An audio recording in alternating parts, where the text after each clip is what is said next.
Please get ready for a dictation of exercise number 16 from Progressive Magazine of December 2021. 5 seconds.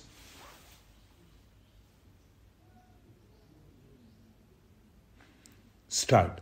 The equation of defense is your defense forces plus your industrial and technological background plus thirdly, the economy of the country and fourthly, the spirit of the people.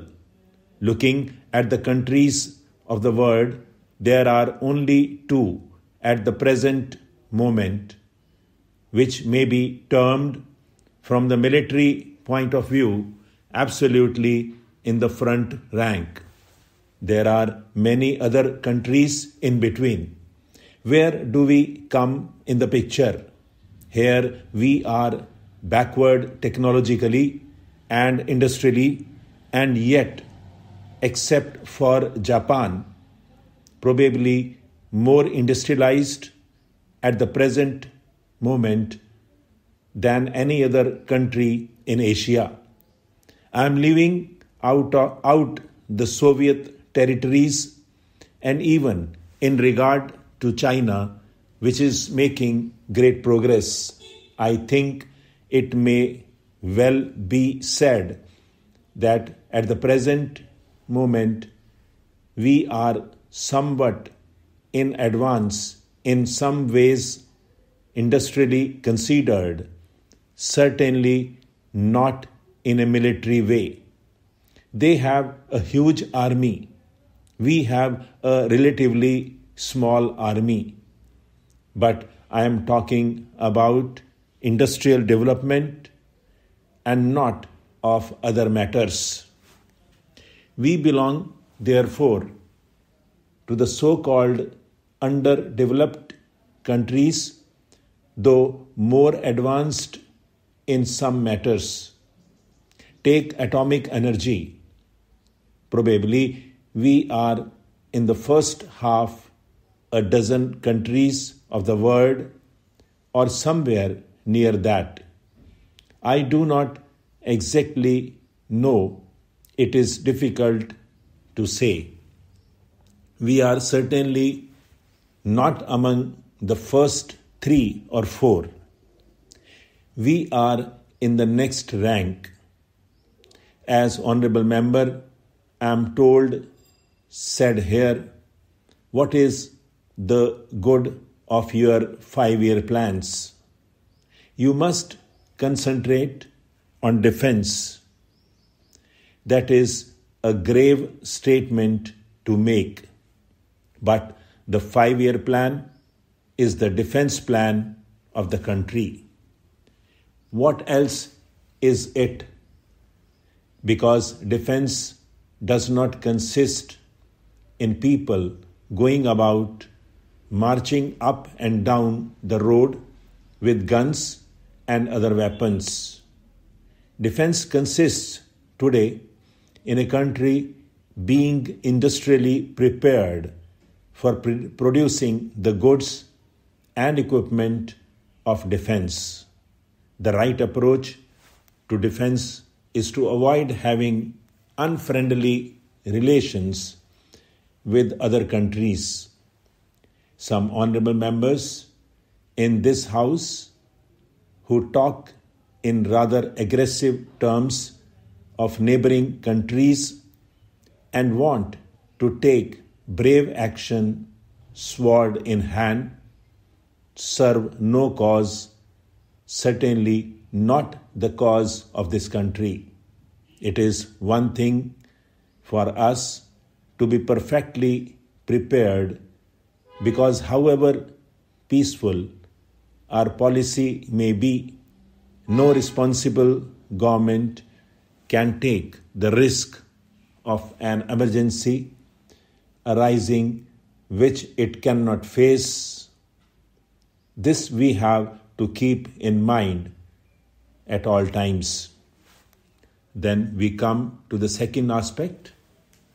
The strength of a country develops by industrial growth, which implies the capacity to make weapons of war for the army, the navy, or the air or the force. You cannot develop an isolated industry without a general background of industrial development. You cannot have a factory producing tanks in the absence of other industrial development in the country. A factory producing aircraft can be erected only if there is a large supply of technically trained people. Therefore, our immediate object should be, both from the point of view of economic development and that of defense, to build up industry, heavy industry in particular. The criticism may be justified that we ought to have started thinking in these terms even earlier. But the point is that we are, at least today, thinking in terms of building up heavy industry, iron and steel, machine making plants, and production of oil. Take this business of oil. Most of your machines will become completely useless without oil to run them. If we do not produce enough oil in this country, well, the big machines get tied up. There will be nothing to run them with. Now we come up against a grave difficulty.